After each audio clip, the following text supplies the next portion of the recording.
Right now, we are seeing that the United States and Israel are, it seems that they are preparing to fight Yemen Houthis. How serious is that, in your opinion, and why they're doing this? Well, the whole situation is very serious because there is no end game in sight. Israel is trying to impose solutions in the region that are unacceptable. First, domination over Palestine in an unconditional way through uh, its military power backed by the United States, and it's making threats against other parts of the Middle East. So this could obviously spiral into a wider war very soon. And it's all premised on Israeli government policies that are, in my opinion, flagrantly against international law and international decency. Why the United States, why the Biden administration, instead of going after negotiation, finding some political solution to this issue, they're prepared to do everything, whatever the Netanyahu administration is asking for? This is a neocon policy to fight wars anywhere and everywhere, to always escalate, and to believe that not only does might make right, but that might can solve political issues.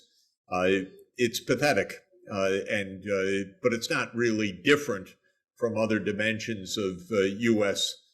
policy. It's just blatant, flagrant arrogance and disregard for international law and disregard for what global opinion and American opinion say.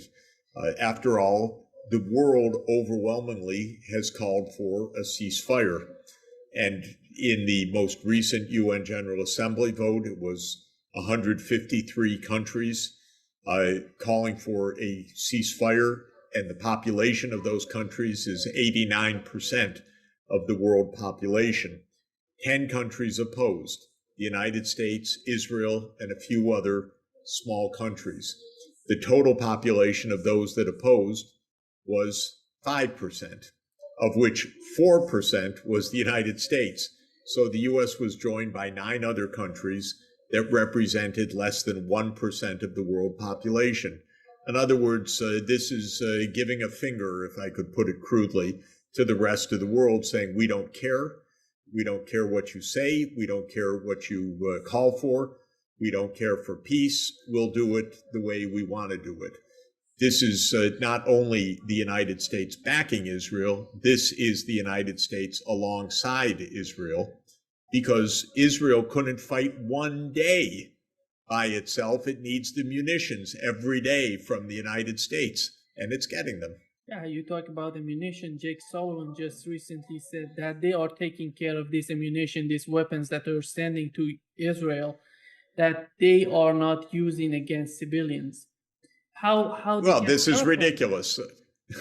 There are 18,000 dead minimum, 2 million displaced, hospitals, schools, basic physical infrastructure, apartment buildings, all destroyed. And even the New York Times, which is, of course, rabidly pro-Israel, and I mean pro-Israeli government policy, notes in an article today that a substantial proportion of the bombs are dumb bombs. They're not guided bombs. They even quote Mark Milley, the former chief of staff of the U.S. military, saying that this is wrong. You need to use guided missiles to avoid the civilian deaths and damage and injury. And of course, they're not doing that. Does Jake Sullivan know that? Of course, he knows that. This is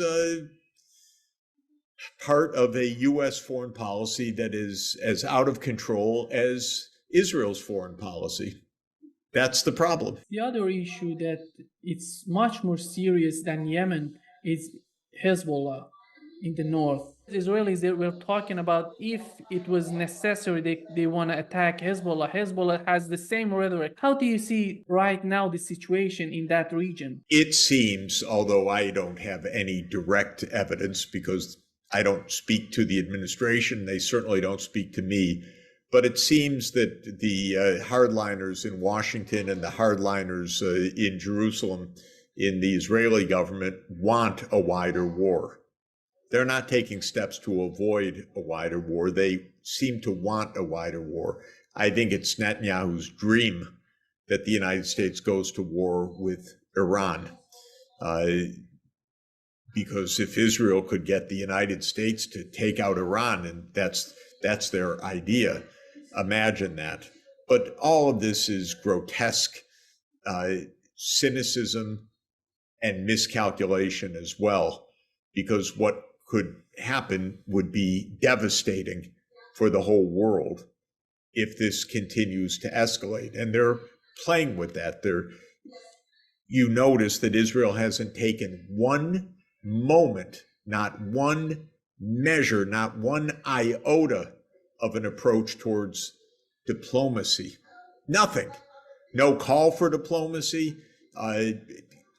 Incredible disrespect for the United Nations, disrespect for the rest of the world, obviously saying every day we don't care about the rest of the world, we don't care about diplomacy.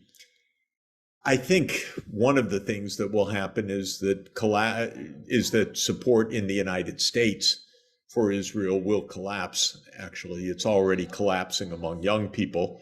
And I think the collapse will be more widespread.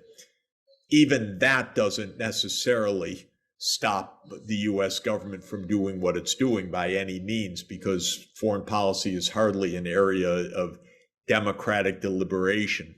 It's a small cabal that runs things, that controls the military. They don't really ask for permission. But we see in Ukraine how an exasperated public finally has some influence on some members of Congress enough that there isn't just a blank check for more armaments. This is very surprising given how much our Congress likes to write checks to the military industrial complex. But the public is pretty much disgusted, and Biden's support is falling sharply. We have an election year this year, so it's possible that the exasperation clearly expressed in opinion survey after opinion survey will finally result in some action by the US government to put a stop to this massive devastation. At the end of the day, what it's so important is how these actions would benefit the people of Israel. What's going on in the mind of the Netanyahu administration? How possibly they can think that all these actions would benefit Israelis? They are engaged in ethnic cleansing right now, and that is the goal of this government. This government is an extreme right-wing government. Netanyahu's party, the Likud, has, since its charter in 1977, demanded one state of Israel, commanding all of the territories of Palestine, as well as the 1967 border Israel. In other words, the land from the Mediterranean to the Jordan River should be Israel. That's the policy. That's the policy across the cabinet. That's the policy of these religious Zionist parties. For example, the finance minister Smotrich and the defense minister Gallant, who's Likud, and the interior minister Ben-Gvir, who is another party calling for, quote, greater Israel. That's their policy, is that there should never be a Palestine. There should never be Palestinian political rights. This is Israel. And a lot of the public supports that. And a lot of the public follows the line of the administration, the Israeli government, that is, that the only way to safety is to smash Palestine. And so the situation is going to continue, I think, if it's a matter of internal Israeli policy. But it's something that Israel can't do for a day without the United States. And the U.S. has no interest, no national interest, no ethical interest, no geopolitical interest in being an accessory to mass murder. How do you see the left, the center, political parties in Israel? Because the left is so weak right now. Why the Netanyahu administration during all these years did this to the left, to the center? There's basically no left in Israel. It's a few seats in the Knesset, in the parliament. The Israeli political scene has shifted to the far right over the years. It didn't just start on October 7. This is something that's been going on for years. Netanyahu represents and those parties represent a larger viewpoint. Israel's basically divided between those who oppose a Palestinian state because they think that God gave them all the land and they're going to assert their biblical claim, and those who follow the propaganda that say, well, even if it was right to have two states, there's no one on the other side that would accept that, and so better we have to use violence and force. That's the only realistic thing to do. But voices that say we need to solve these problems through following international law and through justice barely exist in Israel right now. I think this is a terrible, grave danger to Israel's survival, because the legitimacy internationally is plummeting. And I personally don't think that the American people really have much interest in being a party to this.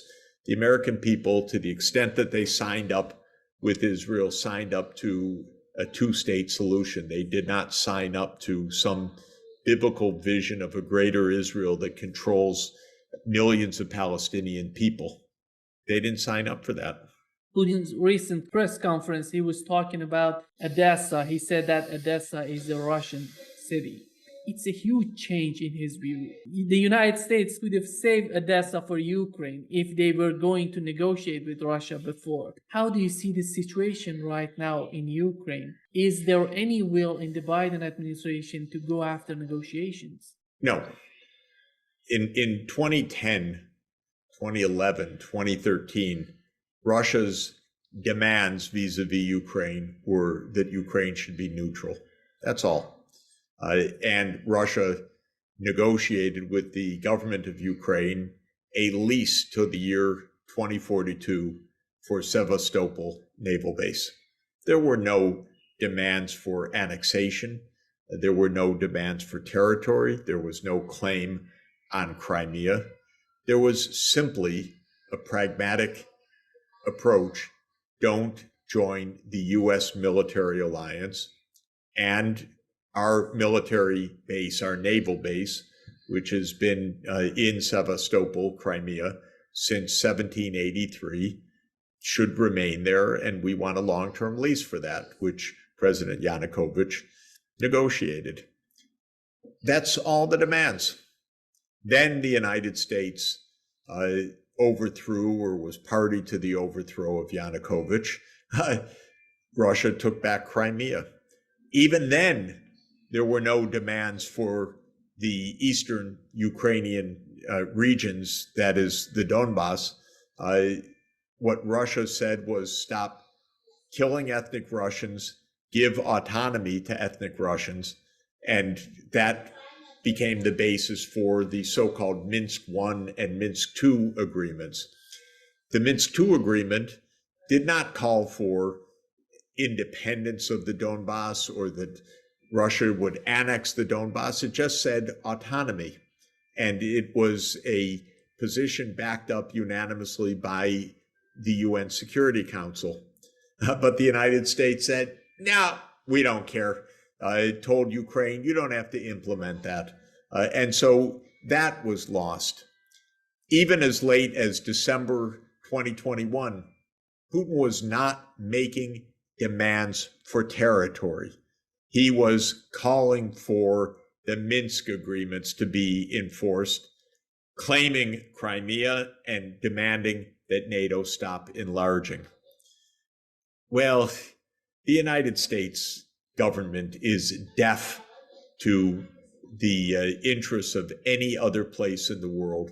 They're so arrogant that the position is we don't have to listen to anything. And so when President Putin put a draft security agreement on the table based on those premises that NATO would not enlarge, that the Minsk agreement would be honored finally years after it was supposed to go into effect, Biden said, nah, we don't have to negotiate. Russia launched its special military invasion in March 2022, and by then the Duma, the Russian parliament, had recognized eastern Ukraine as independent, Lugansk and Donetsk as independent, did not annex them. That came in September 2022. But in March, it recognized their independence, but Russia demanded Ukrainian neutrality and said on that basis there could be immediate peace. And Ukraine and Russia famously were close to an agreement on ending the war weeks after it had started, weeks. And the United States said no. And Britain said no. We will not support you. You fight on. Hundreds of thousands of people, Ukrainian young men, have died since then. So this is about American foreign policy, and it's so sad.